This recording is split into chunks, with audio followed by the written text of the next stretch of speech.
सिर्फ़ एक गाजर से ये मज़ेदार रेसिपी बना के रेडी कर सकते हैं। बहुत ही कम चीज़ों से ये मज़ेदार रेसिपी रेडी करेंगे। वैसे तो आपने गजरेला और गाजर का हलवा खाया होगा, लेकिन आज ये भी एक बार ट्राई करके देख लें। बहुत ही मज़े की रेसिपी स्टार्ट करते हैं। बिस्मिल्लाहिर्रहमानिर्रहीम। सबसे पहले यहाँ पर एक बर्तन ले लेंगे और उसमें 2 कप मैंने दूध ऐड कर दिया है। दूध आप कोई सा भी ऐड कर सकते हैं। और अब मैं इसमें 3 से 4 अदद हरी इलायची ऐड कर दूंगी। इसका बहुत ही ज़बरदस्त फ्लेवर आता है।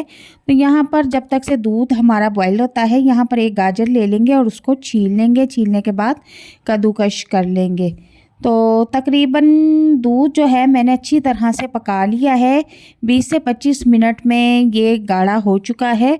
तो अब इसको 5 से 6 मिनट और मज़ीद पकाएंगे, गाढ़ा कर लेंगे और इसको भी उतार कर एक साइड पर प्लेट में निकाल के रख देंगे। तकरीबन ये हमारा खोया बनके रेडी हो चुका है। ठीक है, ये जस्ट दूध था, इसमें मैंने छोटी इलायची डाली थी और इसके अलावा कुछ नहीं डाला। और ये पका पका के मैंने इसको काफ़ी गाढ़ा कर लिया है। और अब इसको रूम टेम्परेचर पर ठंडा होने के लिए एक साइड पर रख देंगे। अब दूसरी तरफ हमने फिर एक पैन लिया है और उसमें एक गाजर जो मैंने कद्दूकश करके रखी हुई थी वो ऐड कर देंगे।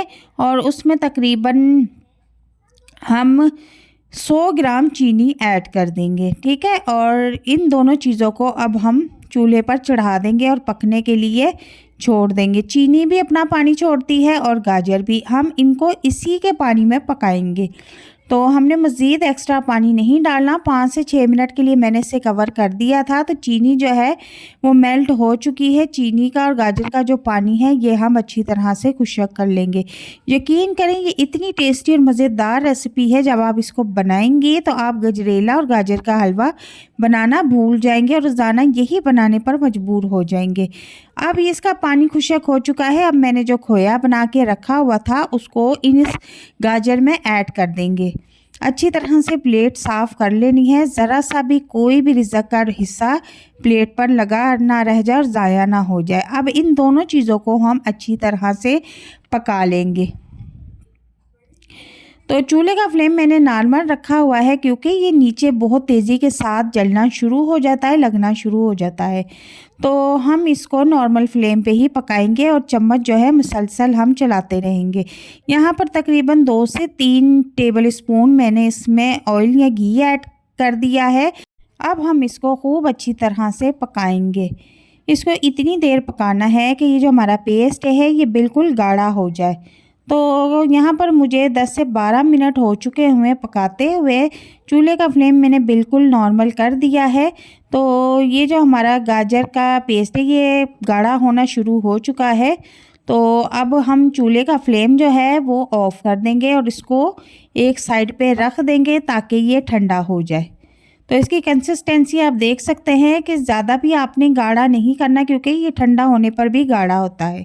अब दूसरी तरफ हम फिर से एक पैन ले लेंगे और उसमें तकरीबन 2 से 3 टेबल स्पून ऑयल के ऐड कर देंगे। और तकरीबन 1 कप मैं इसमें आटा ऐड कर दूंगी। आटा गंदम का ऐड करना है और इसको अच्छी तरह से हमने भूनना है। इतनी देर तक भूनना है जब तक से आटे का कलर चेंज हो जाए और प्यारी सी खुशबू आना शुरू हो जाए। तो यहाँ पर आप देखें कि मैं फुल फ्लेम पे आटे को भून रही हूँ और इसका कलर भी चेंज हो चुका है। गोल्डन गोल्डन इसका कलर हो चुका है। चूल्हे का फ्लेम ऑफ कर देंगे और अब हम इसको किसी परात में निकाल लेंगे ताकि ये जल्दी से ठंडा हो जाए।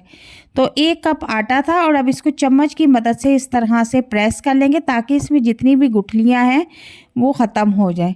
ये अभी आप करेंगे तो ये ख़त्म हो जाएंगी। अगर ठंडा होने पर आप इसकी गुठलियाँ ख़त्म करेंगे तो फिर मुश्किल हो जाएगा।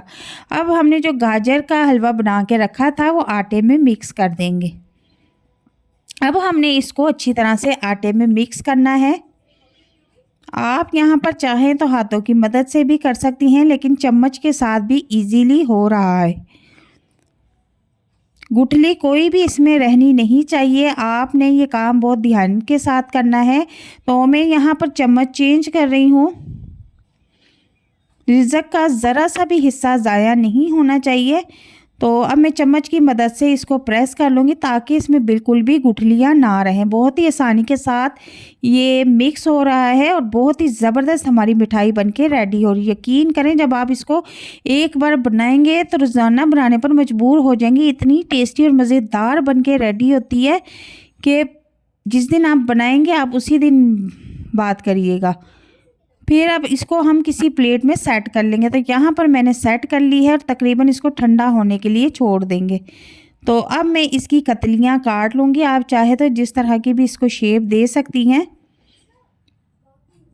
तो कटिंग करने के बाद इसको मैं किसी प्लेट में निकाल लूँगी। तो यहाँ पर देखें कि मैंने प्लेट में निकाल ली है और इसके ऊपर मैंने इस तरह से बादाम लगाने शुरू कर दिए हैं। तो बहुत ही ज़बरदस्त रेसिपी बनके रेडी हुई है सिर्फ़ एक गाजर के साथ। उम्मीद करती हूँ कि आज की रेसिपी आपको बहुत पसंद आएगी इंशाल्लाह ताला। अगर रेसिपी पसंद आती है तो इसे लाइक शेयर ज़रूर कीजिएगा और अगर चैनल पे नए हैं तो इसे ज़रूर सब्सक्राइब कीजिएगा। अल्लाह हाफ़िज़।